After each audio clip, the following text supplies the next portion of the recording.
Blessings, Rocky Metal Guardians. I'm Dane, host of the channel. Hope you're doing well wherever you may find yourselves. And welcome to a new episode. This episode is called My Top 15 Most Overrated Bands and Artists of All Time. Now, before we get started, let me say that, as you know, there are a slew of these videos on this topic because there are a slew of music channels on YouTube. However, I thought that I'd like to weigh in, so I'm going to. But let's start with the definition of overrated. Considered better, more important, rated, or regarded highly than they really are or deserve to be. For example, something overhyped, etc. Now, having said that, when I watch these channels, because I'm a big fan of this topic, so I like to see what people have to say, a lot of people will comment and say, this band is good, and they get upset. Well, overrated does not mean not good. Because a band could be good. They could be very good. They could still be overrated. So keep that in mind. Now, having said that, this list that I'm going to present to you will be ranked starting with number 15, going all the way to number 1, which is, of course, number 1 is the most overrated of these most overrated bands. And again, I put quotation marks because it's just my opinion, one person's, a drop in a bucket.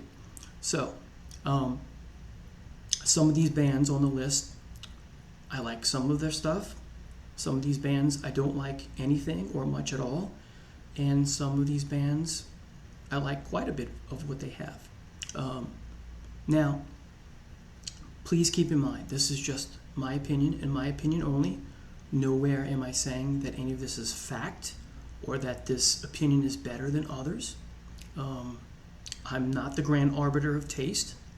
No one is. Everyone hears differently. Now, if what I have to say means that you're going to get ugly or downright belligerent, then don't watch. Go somewhere else. If you're going to get defensive or you're going to take it personally, then don't watch. Go somewhere else. Okay, so let's jump right in. Coming in at number 15, again, these are ranked, is the band The Police. Here you have a band that is reggae-fused pop rock with punk sensibilities. Sting's pseudo or faux Jamaican accent doesn't do much, if anything, for me. Now, I like Sting's bass playing.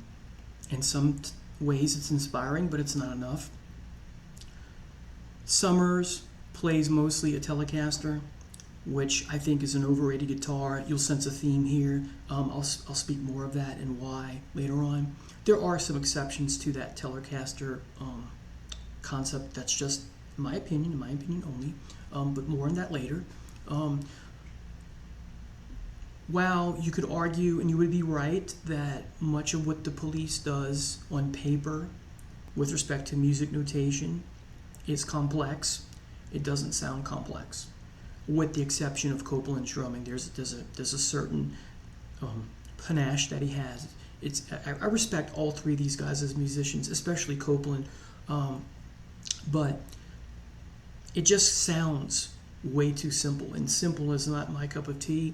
And so and again, they're a good band, but when you give such high praise to a band that for many, and I can't speak for everyone, but many people do find The Police overrated. Again, they're good, but I think there's a lot of hype surrounding a band that is simply, when it boils down to it, a pop band.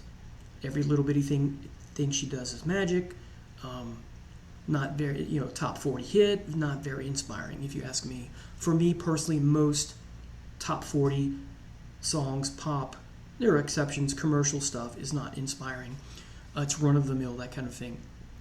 So too simple sounding, despite the fact that Copeland is an amazing drummer. His chops are admirable. Now, there's some good lyrics here, but I think it's overshadowed by the music, which I find to be average at best. There's some really dull, boring stuff.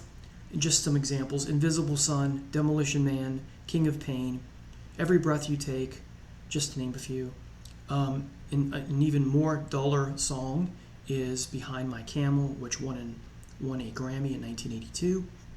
And according to my research, that it beat Rush's YYZ for the Grammy, of course, because the Police are the critics' darling, or were the critics' darling.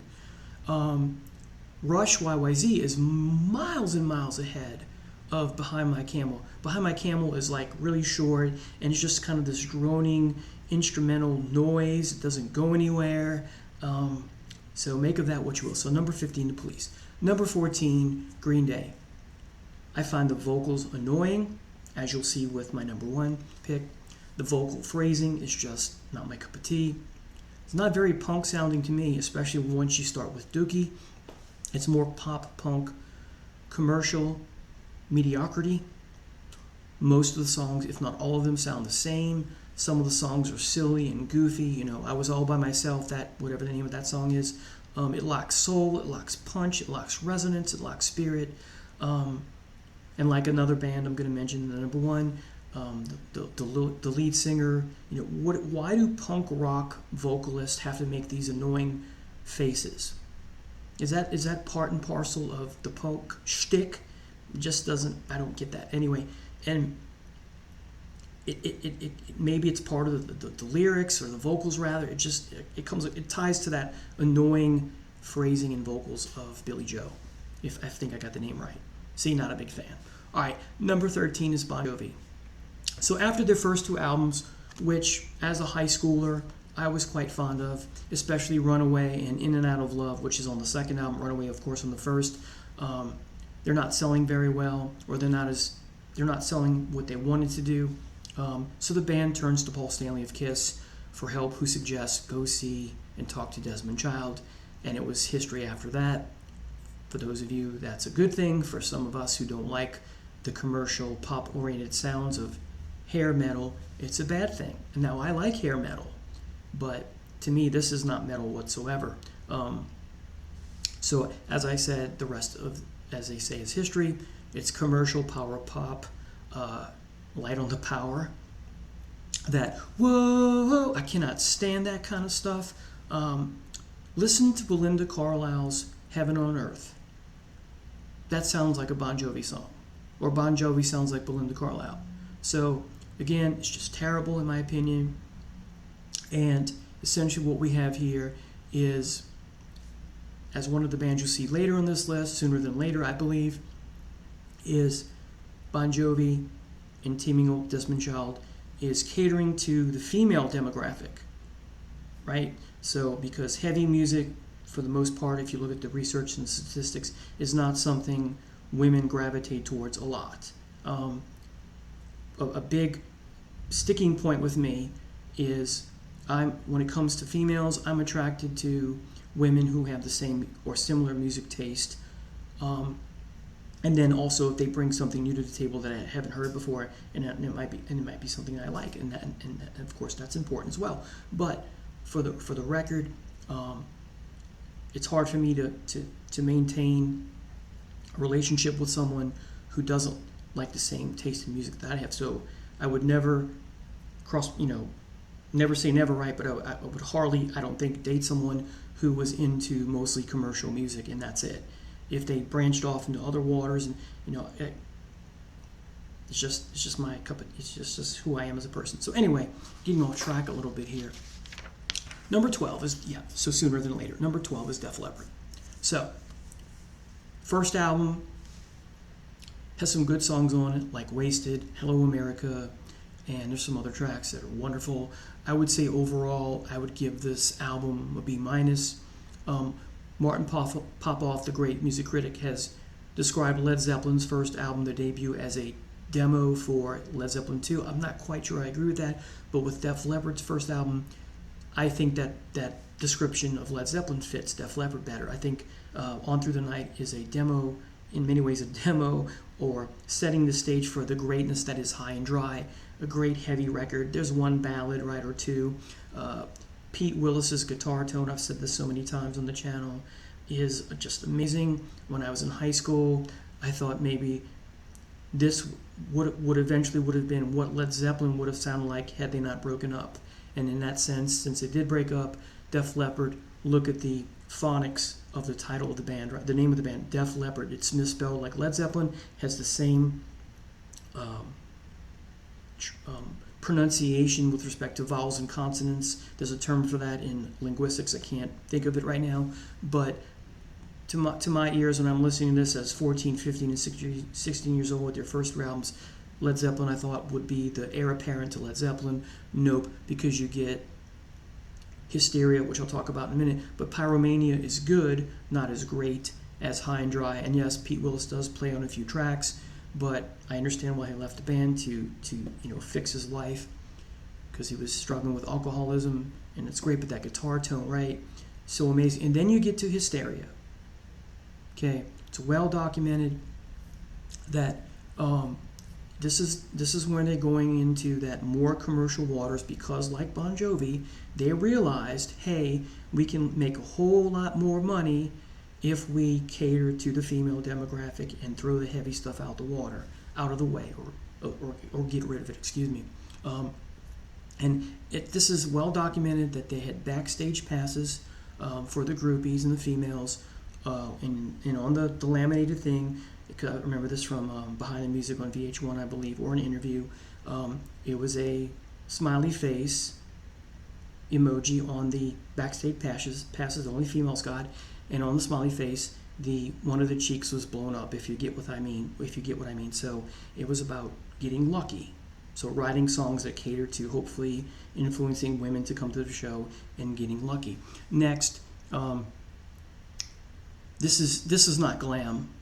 Despite what Joe Elliott has said, what the last 30 years, this is not glam music. So for me, this is an overrated band. Let's talk about Hysteria for a quick second.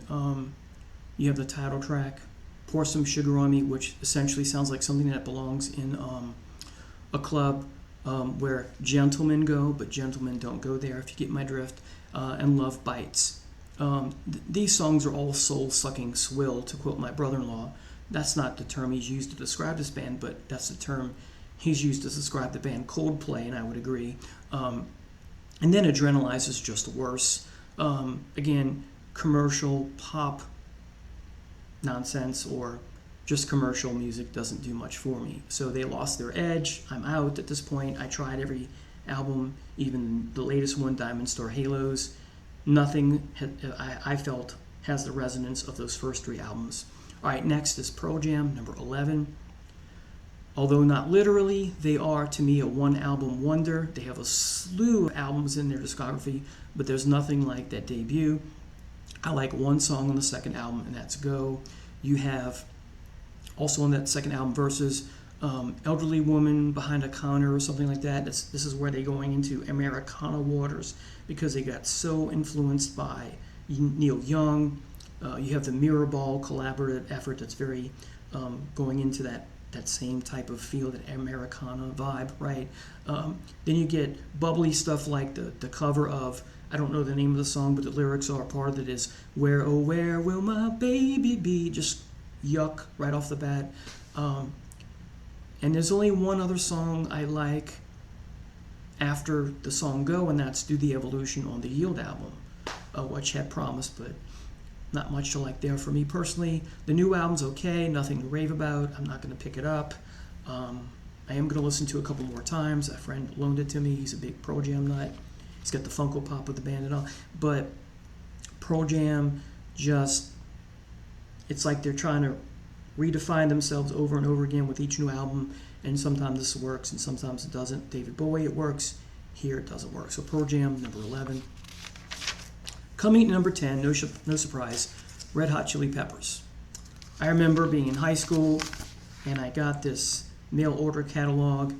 I just saw it in the back of a Hit Parader magazine about upcoming artists, which included Red Hot Chili Peppers, Slayer, Sarath Ungol. So piqued my interest. Their descriptions with the bands. This is a cheap black and white dot matrix catalog that I got in the mail. So I even called them. I had some questions. They told me shipping and all that. So that's my first, because the Red Hot Chili Peppers were in that catalog. That's how I first became aware of them. I never bought anything from them until later, which was Blood Sugar Sex Magic was the first album I owned by them, and then I went backwards. The first album has Jack Sherman. He's an okay guitar player, but when you get with the second and third album, where you get Hillel Slovak, that's where things really take off with the band. And then Mother's Milk is where I became a little disillusioned. Although I do like the song Taste the Pain and the Taste the Pain EP. That's a great song that I still listen to from time to time. And I liked Blood, Sugar, Sex Magic at first, but then it didn't take me long to realize that there's just something off about this album. It's too commercial. Overall, with respect to Red Hot Chili Peppers, they're not much of a rock band in the sense of a pure sense. They're a funk rap rock band. Flea's a great bass player, but I'm not a big fan, never have been really, of this rap style flow in the beat and lyrics. Again, when I was first into them, in quotation marks, I think it was just because, well, I know it's because I was trying to fit in, and I'm not that person anymore. I don't want to fit in. I'm going to be my own person. So I think I forced myself to like them. And then, as I said, when Blood, Sugar, Sex, Magic is when I realized, hey, what am I doing? I'm forcing myself to like this band. So again, they're really a pseudo-funk rap rock band. Too much emphasis on California thematically or in their songs. As far as Higher Ground goes, I'm going to listen to the Stevie Wonder version or Inner Visions, which is a phenomenal album. So really the only songs I listen to now is Taste the Pain, and there's a couple songs on One Hot Minute that I like with Dave Navarro on guitar, which is kind of cool. A couple heavy things on there, right? So there's some nice guitar work. So overall, I think the Red Hot Chili Peppers are wildly overrated for people who like a blend, a hybrid of rock and rap and funk. This is the band for you. When it comes, I don't like rap at all, and that's one of the reasons why I woke up and went, wait a minute, I cannot stand rap, and there's too much of that rap element in the band. I like funk, but let's leave it to better funk musicians from the 60s and 70s. All right, next is Kiss, and I have props for this. Now, Kiss is a band. This is the band that got me into heavier music, because before Kiss came along when I'm in 9th grade, I was just pop music, Rod Stewart, and you name it. Pop music was king for me as a kid, Elvis, whatever, right? And then Kiss Alive comes along, and this is what got me into who I am today with respect to music. Love this album. No, it's not a full live album. It's touched over with studio rewritings and recordings rather, but it's great. This makes up for the lackluster production of the first 3 albums in many ways, even though it doesn't contain all these songs. So the first one, the debut, not a bad album, but production sucks to some degree. Production not as good either as it should be, but this is a better album. Well, with respect that this is good from start to finish, where there's a couple songs on the first Kiss album but some of the songs on the first Kiss album were better than songs on Hotter Than Hell. This of the original trilogy is my least favorite, although some gems on here like Getaway, Rock Bottom, of course, Come On and Love Me, and Rock and Roll All Night, but I like the live version better because that's a guitar solo, and She is really good. Room Service and Two Timer are filler. Ladies in Waiting could do without. Anyway, so again, this is where it's at. I want to say I really loved this as a kid, but I'm not sure now. Memory's not perfect, but I still like Detroit Rock City. I like Do You Love Me quite a bit. I almost never listen to King of the Nighttime World, God of Thunder. Great Expectations is horrible, I think. Flaming Youth is okay. Sweet Pain, nah. Shout It Out Loud, I liked it as a kid. That's kid stuff. It's an anthem. I'm not a big anthem song. I still like Beth. I do listen to Beth. So this is, I think, overly rated big time. This I'm quite fond of. So I have no complaints about this, really. This still has some staying power, but it's not as good as an adult as it was when I was in grammar school. The first 2 songs are great. The first song is great. I Stole Your Love. Christine 16 I like. Got Love for Sale's okay. Shock Me is great. Tomorrow and Tonight's okay. Love Gun and I Stole Your Love are the 2 best tracks. Hooligan's great. I love that Peter Criss song. And then Almost Human, Plaster Caster, and Then She Kissed Me, I Could Do Without. So, although I used to like those last 3 songs not too long ago. Kiss Alive 2, not as good as the first one, but I do like it. This is phenomenal. It's funny. The other three band members are rather, I don't know about Peter, but Paul and Stanley laughed at Ace for this, and then lo and behold, Ace gets the last laugh because this sold the most and still sells more than the other three. This is underrated, but there's a couple songs on here I don't like Charisma and X-Ray Eyes, which is okay, but everything else I like. So this is where the wheels are beginning to fall off because Peter doesn't play. Peter's hardly on this album. Ace is getting unhappy, and then you get this horrible album except for one or two songs. Same thing, not very good. Then you get the Comeback, which is 4 out of 8 songs that are phenomenal. The rest are okay, and I'm quite fond of this. Kind of a reunion thing. So Kiss are overrated because, let's face it, if they came out and didn't have the makeup, you can't tell me they would have sold the way they sold with the makeup. And then the other thing is, once you get into Lick It Up, especially with Animalize, now you're going into that commercial waters, the selling out, kind of doing what Bon Jovi and Def Leppard are doing, let's bring in the female, that it's just, although females liked them before that, if you look at the back cover of Out Live, but just overall, everything becomes way too commercial. Ace is gone, the heaviness that he brought to the table, just so, again, they're more about, and everyone knows this, when you have a band that is more interested in getting lucky and having, lots of women interested in them, especially Paul and Gene, right? And it's the marketing and the money. It's not about the music. So that feeds into that, why this band is overrated. And I love most of these albums, but I have to admit that while this is a good band, and in some cases, some of the albums are very good or great, Alive 1 is a masterpiece, but they're still overrated. Again, overrated doesn't mean they're not good. Overrated just means they're overblown with respect to hype, marketing, how high people regard them, right? Okay, next is, no surprise, Motley Spew. These are only 2 albums I like by them.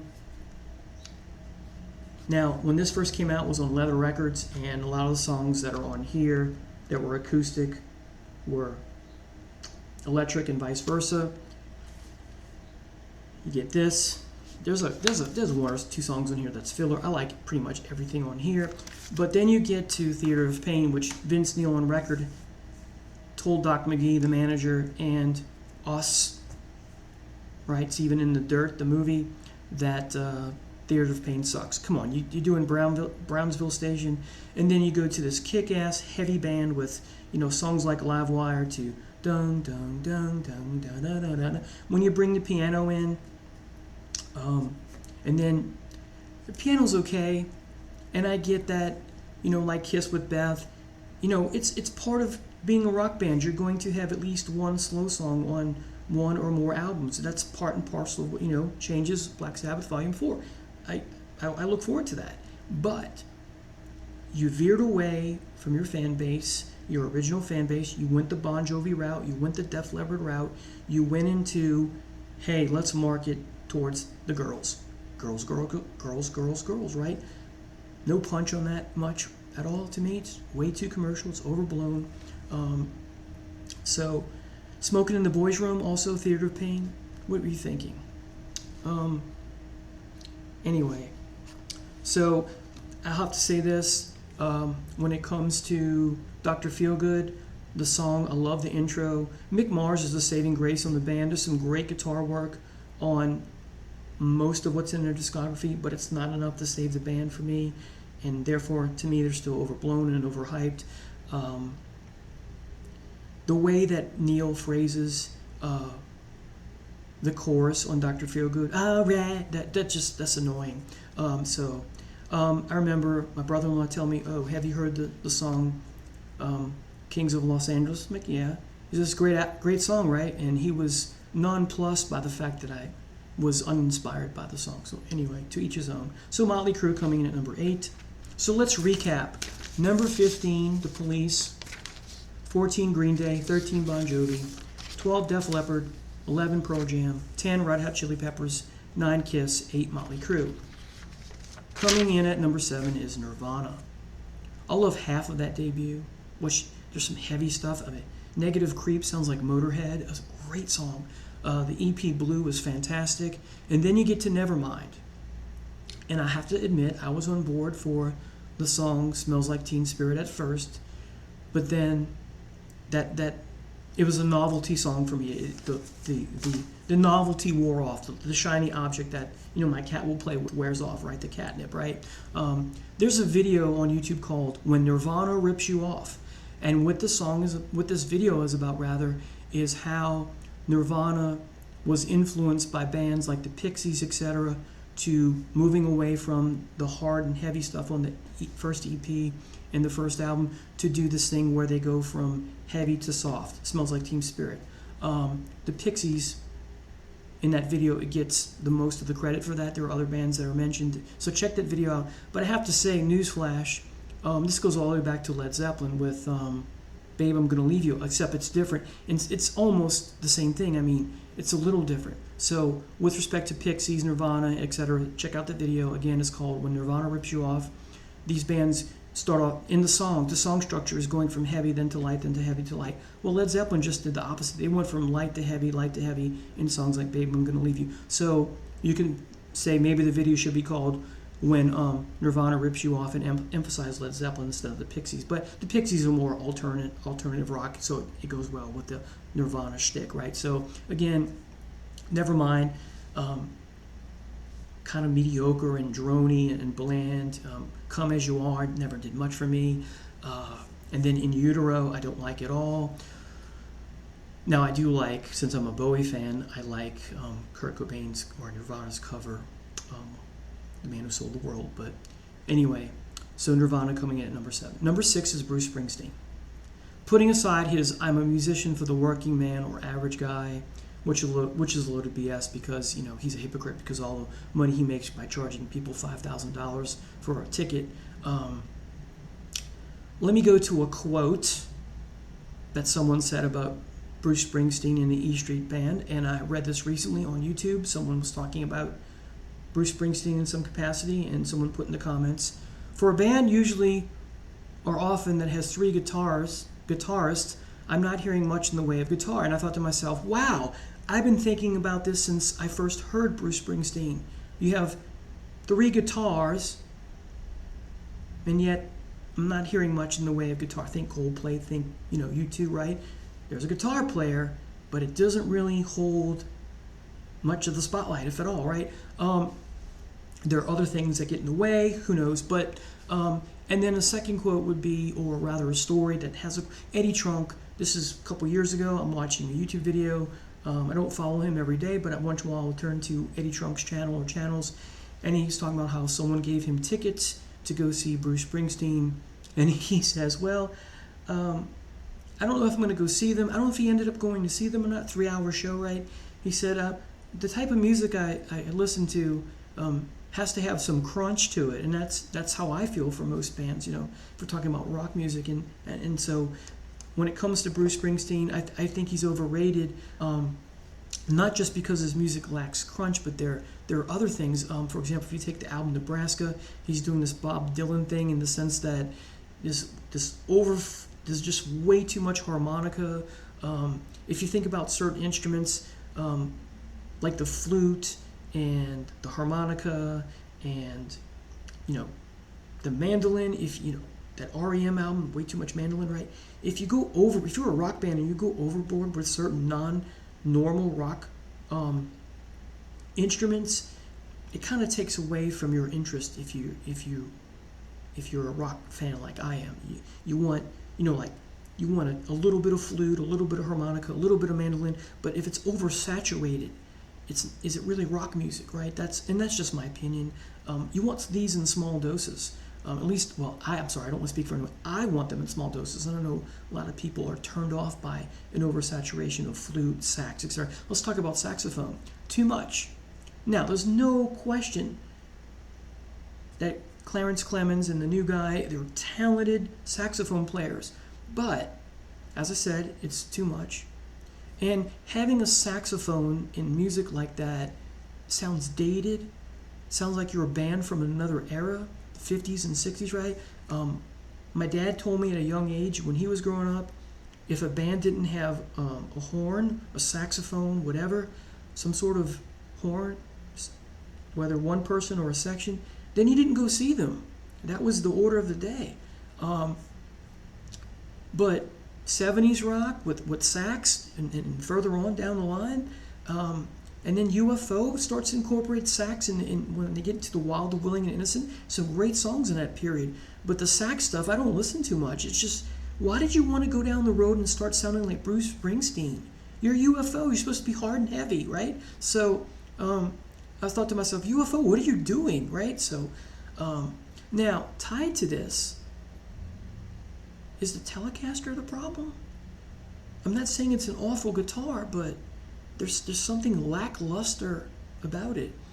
So if we look at some tied to the Bruce Springsteen issue, let's look at the key, most popular musicians who use a Telecaster. Keith Richards, Steve Cropper, Booker T and the MGs, Otis Redding, Jeff Buckley, who I quite like, Johnny Greenwood of Radiohead, Graham Cox and the Blur, not a band I like, Andy Summers, The Police, Muddy Waters, Jimmy Page. Now, Jimmy Page, you have to be specific. On the debut, his Telecaster was called the Dragon. There's a story about someone stripped the paint off. He tried to repaint it, blah, blah, blah. George Harrison plays the Telecaster on the last two Beatles albums, but he preferred the Rickenbacker. You may know the story about how the Telecaster Fender got upset, said, do some commercials for what you playing that. And I think that they did, but George Harrison would often go back to the Rickenbacker. So if you think about Keith Richards for a minute, I like the Rolling Stones, and but when Mick Taylor was in the band is the period that I really like. The other stuff I don't listen to very much. There's a song here, a song there, some of the hits and the B-sides, or singles and B-sides I like. But when it comes to the Stones, I like Mick Taylor in the band because he plays a Les Paul Standard and a Fender Strat. There's a better tone with those. Those are better, in my opinion, now. Those are better guitars for rock music. So when I looked up and did the research, who are the most famous musicians who played the Telecaster? You have 1, 2, 3, 4, 5, 6, 7, 8 people. That says something. There's something off about the Telecaster. I don't gravitate towards the Telecaster. And so I think part of the reason why I think Bruce Springsteen is overrated is because I'm not hearing some really great, powerful, resonant music. And I think it may be because of the Telecaster. There are other reasons I mentioned, the sax and the harmonica and that sort of thing. Just not my cup of tea. The praise that he gets, I just don't get it. So, number 6, Bruce Springsteen. Number 5 is Eric Clapton.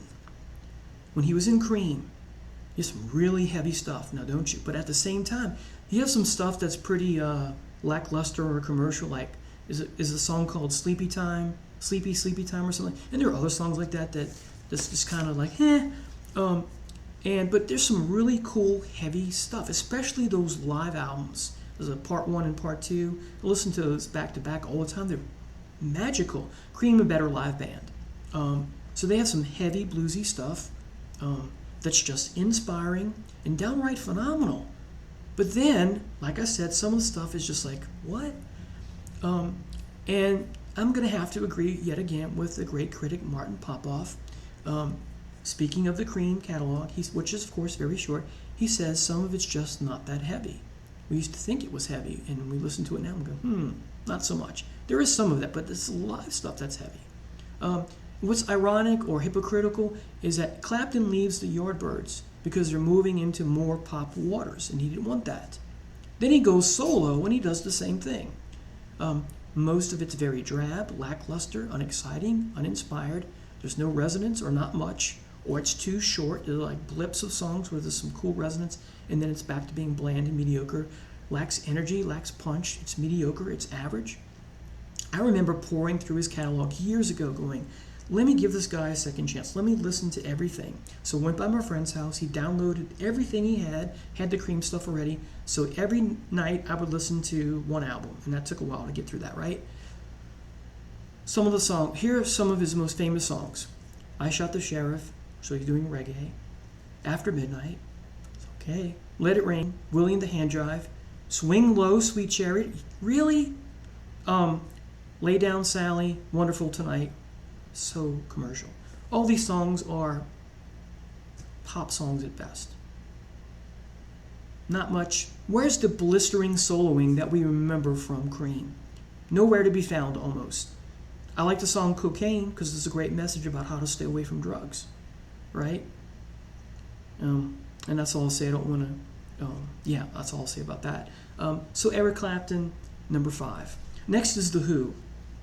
I never cared much for the 60s stuff. I like My Generation. I don't like songs like Magic Bus. Later on in their discography, horrible songs like Squeeze Box. You have the Face Dances and It's Hard Out, which are terrible. The Who by Numbers tells us that they're phoning it in because that's what the Who by Numbers means. And I forget if it was Daltrey or Townsend who admitted that at one point, I think it was after the Who Next, they admitted that they were really phoning it in. I like the song Who Are You on the same album. But the only thing I really like by The Who is Tommy, Quadrophenia, and Who's Next, with exception of I cannot stand the song Going Mobile. So 3 albums in there.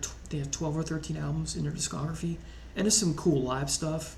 And let's face it, and this has been said in interview after interview. They've admitted this, that the reason they kept unretiring is because of money. And in the most recent thing, Pete Townsend admitted that too in the most recent interview or article. And remember that live album, which is quite good, The Who's Last? Well, it wasn't. So see, they're just trying to jump on that money train. So lack of integrity dictates Overrated, in my opinion. So The Who coming in at number 4. Number 3. Here we go. Joan Jett and the Blackhearts. She has 13 albums and thereabouts 9 hits. Let's look at her songs that are the most noted. Bad Reputation, song I like. You Don't Own Me. Do You Want to Touch, Gary Glitter cover. Shout, Isley cover. Doing All Right with the Boys, Gary Glitter cover. Wooly Bully cover. I Love Rock and Roll, great song. Bits and Pieces, Dave Clark cover. Little Drummer Boy cover. Louie Louie cover. Fake Friends, not a good song. Everyday People, Sly and the Family Stone cover. Tossin' and Turnin' cover. I Love You, Love Me, Gary Glitter cover. I Need Someone, the Belmonts cover. New Orleans, Gary U.S. Bonds cover. And this continues throughout most, if not all, of her catalog.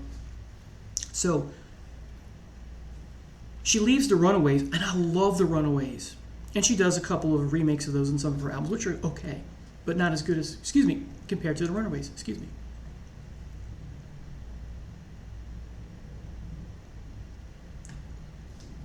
So of all the songs I read, most of them, 90+% of the ones that are hits here, are all cover songs. So she leaves the Runaways and she's doing all these cover songs. She ran out of gas really early from that perspective, not a lot of original work. Rod Stewart's discography suffers from some of the same problems. Too many discographies. Here I think it's worse. So I love Bad Reputation and I love rock and roll, and everything else I really don't need to hear. There isn't much in the way of deep cuts on the back half of her catalog. So it begs the question, why is she in the Rock and Roll Hall of Fame? I would get the Runaways being in that Hall of Fame, but the looking at all these songs, I don't get it. I think she's overrated. All these cover songs. Okay, most of her hits are cover songs, folks. I don't think that warrants the praise that she gets. Now, do I like her? I do. But I liked her better in the Runaways. Do I like some of these songs? They're okay. But overall, I can do without these. I almost never listen to her anymore. Once in a while, I'll listen to I Love Rock and Roll and Bad Reputation, and that's it. Now, if she does belong in the Rock and Roll Hall of Fame, which I don't think she does, but let's say you believe that she does, okay, great. She shouldn't have been put in yet. There are still too many bands that have not gotten in that haven't done this, all these cover tunes, and that deserve to be in, like they were just in the news, and they've been in the news for a long time. The Guess Who, for example, Bachman Turner, Overdrive, right? They belong. Okay, so I'm agreeing with Ted Nugent. I like Ted Nugent's first 3 albums, but I don't like him as a person. You can figure out why. And I'm not talking about his politics. I'm talking about his personal life and the things that he's done. But I agree with Ted Nugent when he says that there are other artists who belong in the Rock and Roll Hall of Fame before she goes in there. All right, finally, sorry, not finally, two more. Number 2, Guns N' Roses. And I've spoken about my displeasure and my disappointment with Guns N' Roses, and people have pointed out that's a bit unfair. Unfair? It's an opinion. Anyway, this is one of those bands that, again, not literally is a one-album wonder, because that first album is dynamite, although I don't listen to it much anymore. They peaked too early. Part of the problem is Izzy and Adler gets kicked out of the band because of drug use. Izzy leaves because he's fighting with Axl all the time. Slash ends up fighting with Axl all the time. Use Your Illusion comes out. I remember the first hit, You Could Be Mine. I remember turning to a friend of mine in high school and goes, really? We waited, 4 years for that? This is what we get? Ugh, it's okay. And you doing the Motley Crue route and having songs with piano, November Rain. There's a vibe that's lacking on Use Your Illusion 1 and 2 compared to the debut. I do like GNR Lies. That's a nice EP. And then, of course, Slash leaves, and then for a long while, and then for years and years, Axl's working on Chinese Democracy. He's all interested in all these gadgets and gear and keys, and that's not the Guns N' Roses we know and love. And before that, the Spaghetti Incident comes out. That's kind of what broke up the band, according to many a fan and many a critic. Maybe the band themselves, right? Slash was not happy with that. Duff was not happy with that. So just not. I mean, like the first band I'm about to mention, you're resting your laurels most of your career, if not all of your career, on the glory days of one album. So for me, you're a one album wonder, like Pearl Jam, like the next band I'm about to. They literally have one album. You know who that is, right? That's why they're overrated. Okay, now I mentioned Nirvana as one of my overrated bands, and this is going to tie into this band as well. So my number one, I think, most overrated band of all time is the Sex Pistols. They are a one-album wonder. All right. Now, with respect to what you say about not hailing Nirvana and the Sex Pistols for their musicianship, then why bother with them at all? So what I'm saying here is a YouTube channel that I watch and subscribe to was talking about the bands that they find to be the most overrated. And he talked about, well, those of you who complain about the Sex Pistols' lack of musicianship, well, they're not hailed for musicianship. Well, shouldn't that be what you are hailed for, is what I posted in the comments. Again, if you're not hailed for musicianship, or if you're not a band who puts musicianship at the top, then why bother with them at all? So when it comes to certain genres, grunge included, hence Nirvana. When it comes to grunge and punk, people say, well, it's about the attitude. Okay, well, I have to disagree. Musicianship, as I said, is at the top of the list, priority-wise, where it should be. Here's my take on that comment. You can have the best attitude or ethos or ideas, but if what I'm hearing out of my speakers and into my ears is not something I like, then it's not good or worthwhile. Imagine if the poet Shakespeare, playwright poet Shakespeare, and the poet Percy Shelley, and his wife Mary Shelley for that matter, with all of their great ideas, produced terrible poetry. Or if Frankenstein was awful, their work would be considered rubbish. Attitude, ideology, etc. is not enough. It's the music that matters. Now, people say, well, what about their influence? Okay, let's talk about their influence. I did some research. Here are the bands, there are 15 or so, that were the most influenced by the Sex Pistols. The Clash, Susie and the Banshees, The Adverts, Subway Sect, The Slits, Green Day, the Buzzcocks, and I put an asterisk next to that one because other articles and information says, well, they're contemporaries of the Sex Pistols. How can they be influenced by the Sex Pistols? Well, the rebuttal to that would be, well, since they're out at the same time, they hear the Sex Pistols and go, let's do that. So in that sense, yeah. And I see a similarity. Generation X, Rancid, Manic Street Preachers, Guns N' Roses, Motley Crue, Motorhead, Joy Division, Adam and the Ants, The Germs, Soft Play, and the Beastie Boys. Now, most of the bands here that I mentioned are punk bands. The only bands that I ran off in this list, there are 1, 2, 3, 4, 5, 6, 7, 8, 9, 10, 18. We can put Megadeth in this list too because Dave Mustaine has gone on record and saying that he was influenced by punk, and he does a cover of Anarchy in the UK, which is okay. And Motorhead has done a Sex Pistols song or two. But Guns N' Roses, Motley Crue, and Motorhead, while influenced by the Sex Pistols, sound nothing like the Sex Pistols, where in these other bands, with exception maybe Susie and the Banshee, you hear some of that influence. So, again, I think the Sex Pistols are the most overrated band of all time. Say what you want about influence. Like Attitude, it shouldn't be at the top of your list for priorities. Okay, so when I listen to music, and I often talk in conversation, I like a good story about a band and I talk about influence and all that. Same thing when I teach literature. Hey, Keats and Shelley were inspired by Shakespeare. That's a nice discussion. Okay, you're a Guns N' Roses fans, or you're an Adam and Ants fan, or Beastie Boys, whatever, and you talk about, hey man, these guys were influenced by the Sex Pistols, great. But it's the music that matters first and foremost. When I sit down to listen to music, or if I'm dancing, which is not very often, the last thing from my mind is, hey, this band was influenced by so-and-so. I'm soaking it all in. I'm not worried about influence or attitude. I'm just soaking the music in. That's what matters first and foremost. So anyway, these are my top 15 most overrated bands of all time. Please post in the comments. Take care now. Bye.